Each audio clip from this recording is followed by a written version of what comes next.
Alright, so this is pretty unbelievable, but apparently the UK is about to experience the biggest fall in living standards, the likes of which haven't been seen since the 1950s.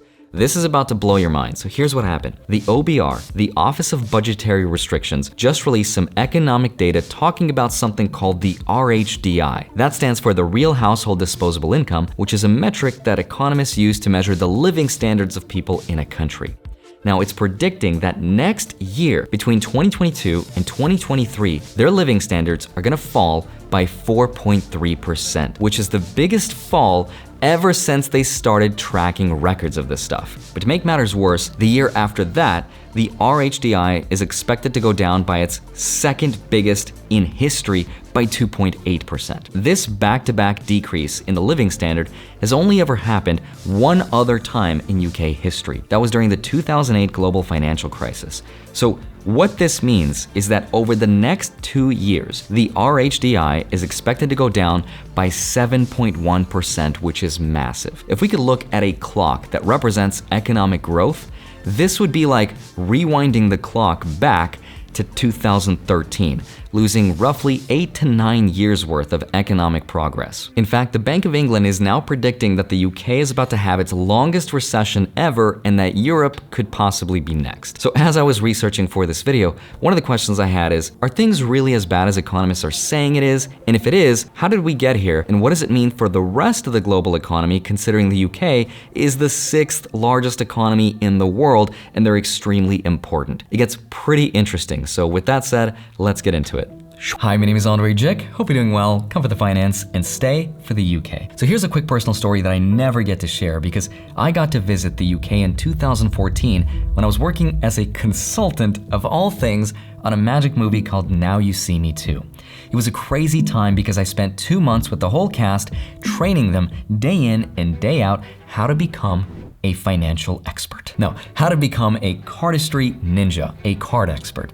And if you've ever seen that movie, this card might look really familiar to you because this is the hero card that was used in the famous heist scene, which contains a secret microchip that was responsible for taking over the global financial markets and had the power to wreak havoc on the world. This is that card, which is pretty crazy.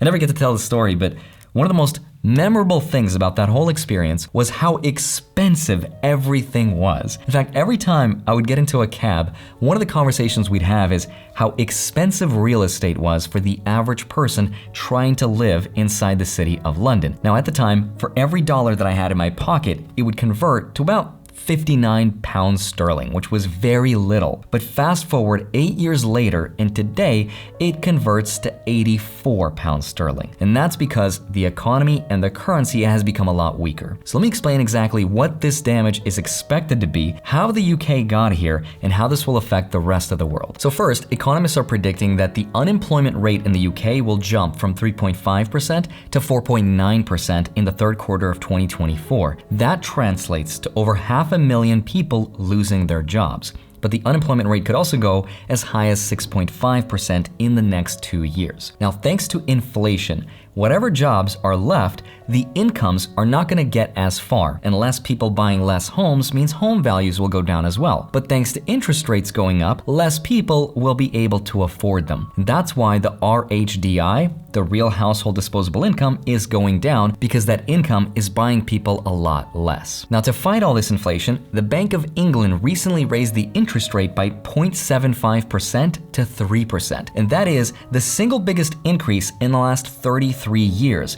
But it is still estimated that the purchasing power won't go back to pre-pandemic levels until 2027 or 2028. That's the bad news. But the more important question is, how did things get this bad? And this is where things get really interesting. So let me explain what happened. But first, a quick word from today's sponsor. I'm always looking for ways to save more money, especially around the holidays, because I just bought a 10-foot Christmas tree that I absolutely regret buying because my wallet is now 10 pounds lighter. But with the holidays coming up, it's important to budget and keep as much of your cash in your wallet as possible, which is why I've been using an app called Rocket Money, which is an all-in-one finance platform that helps you save more and spend less. The Personal Finance Manager allows you to manage subscriptions, lower your bills, monitor your credit score, and build your savings all in one place. And there are 3 features of this app that I think will really help you reduce the stress of holiday shopping and hopefully help you out. Number 1, Rocket Money safely and securely identifies any recurring charges and cancels unwanted subscriptions for you with just a tap. You never have to get on the phone or try to hunt down the cancel button. Rocket Money does all the hard work for you. Number 2, just by uploading a photo and tapping a button, Rocket Money will negotiate your bills for you, anywhere from internet service bills to cable and phone bills, which is also why the average Rocket Money member will save roughly $720 a year or up to 20% off their bills. The app pays for itself. Number 3, Rocket Money gives you a clear picture of your net worth, including your cash, your debts, investments, retirement accounts, crypto, collectible items, and shows you how it's trending over time. Rocket Money is trusted by 3.4 million members and counting, and you can try it out for free and unlock more features with premium. All you have to do is click the link in the description below the video and start saving as early as possible, especially now that it's time for the holidays. Thank you, Rocket Money, for sponsoring this portion of the video. Now let's get back to it. So here's how the UK got here. It gets pretty complicated, so I'm gonna give you the LE5 version Yu-Gi-Oh style.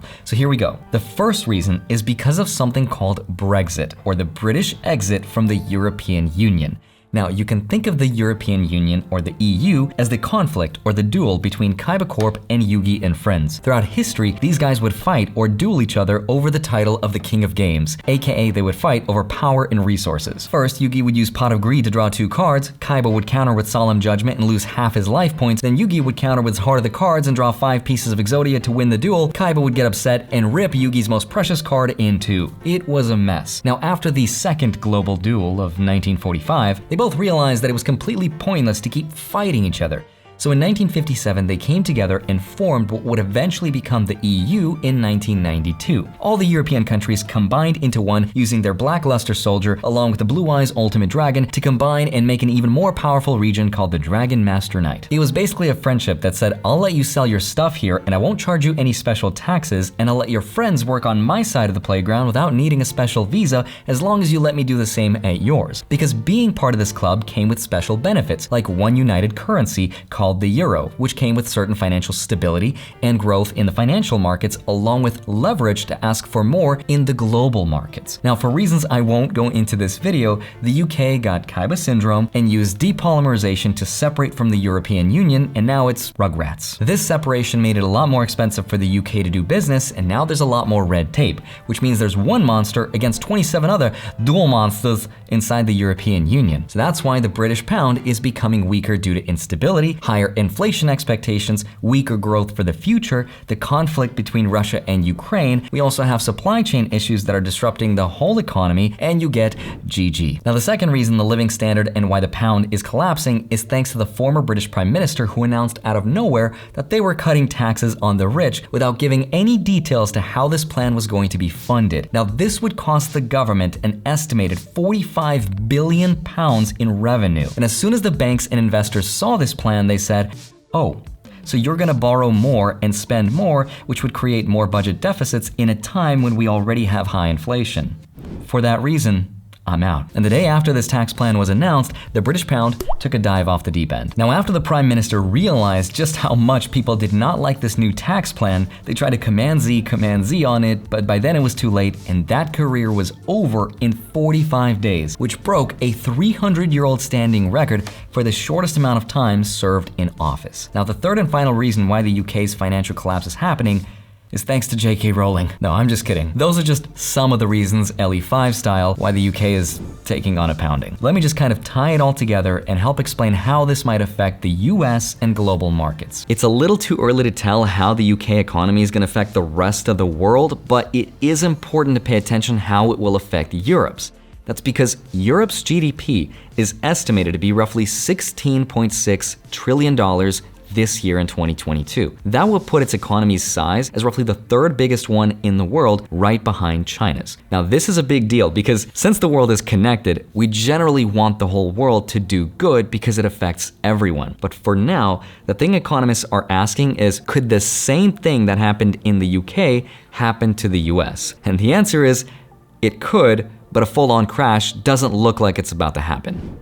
yet. At least that's what the Federal Reserve officials are saying that were asked this same question, who also wanted to be anonymous. Now, the truth is, if a collapse were to happen in the US, it would not be for the same reasons as they're happening in the UK, because the US has the world reserve currency and the strength of the dollar, which actually is a bad thing for US stock markets, but it's a good thing for US consumers. Even though inflation's high, and it's coming down, but it's still high, in relation to the rest of the world, US inflation is not that bad because the US has the ability to lower its inflation more than anyone else. It's because if the US has excess money, or it prints too much, or the Fed has way too much on its balance sheet, as long as the world believes that the US is the safest place to invest their money, which right now the world happens to believe, that's when all of this foreign currency gets parked in the dollar, which makes it even stronger.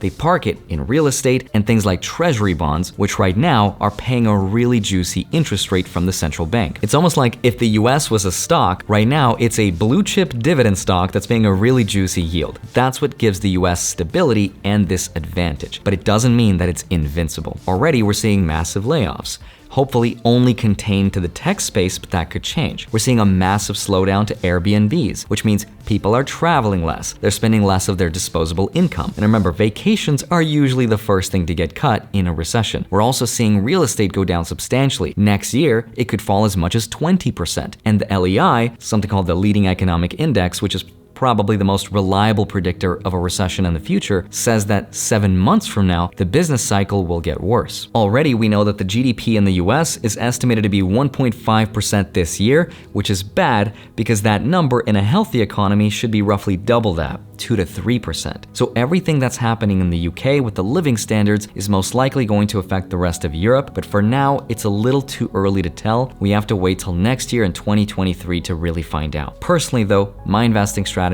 will not change. I'm still sticking with the broad market index funds, and if you want to learn more about the specifics, I'll leave the link somewhere up here. As always, have a wonderful rest of your day. Smash the like button, subscribe if you haven't already. Don't forget to grab your free stocks. Links are down below. I'll see you back here on Monday, Friday, sometimes a Wednesday. I'll see you soon. Bye-bye.